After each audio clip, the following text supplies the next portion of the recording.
In production processes, we're often going to be working with fractions or proportions of our population. And so, for instance,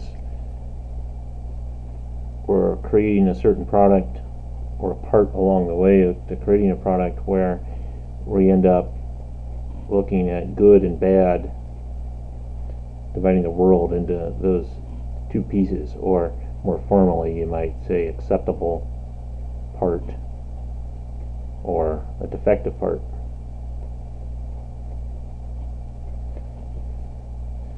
And remember that in those kinds of cases, then the binomial parameter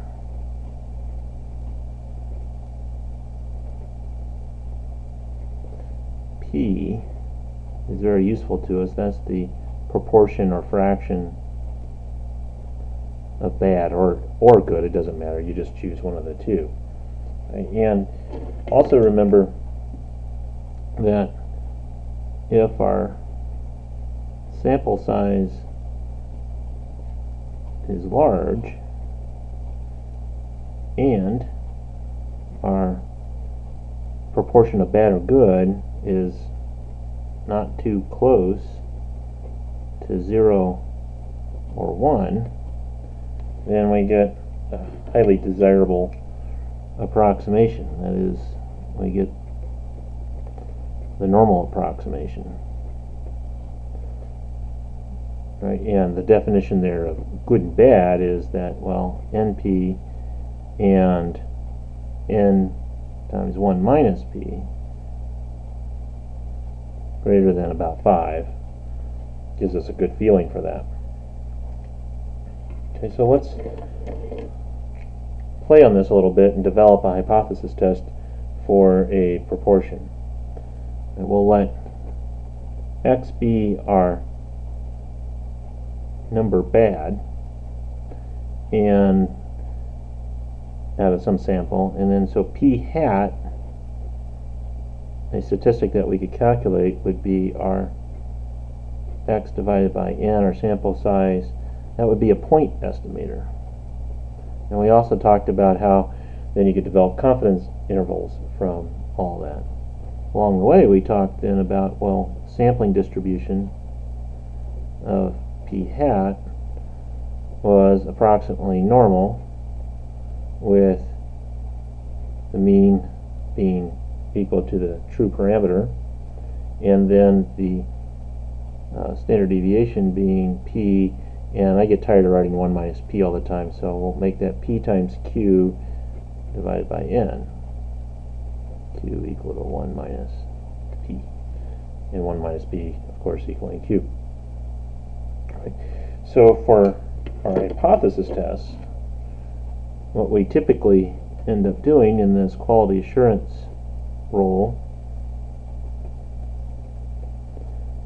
is having a null hypothesis that our true population parameter is equal to P naught, and of course our alternative being a two-sided and not equal to that, and that X is then going to be normal with expected value of N P naught and standard deviation of N P naught Q naught. Again, Q is just 1 minus P. Under, that is, our null hypothesis. If it is true, then we get that kind of distribution. And that leads us then to our test statistic that we use in these cases, being, since we're approximately normal, then we'll use Z as our symbol, and we get Z equals X minus our mean divided by square root of N P naught Q naught. Sorry, that wasn't the standard deviation, that was the variance. Right? And so from there, it just is all the normal stuff that we're used to doing.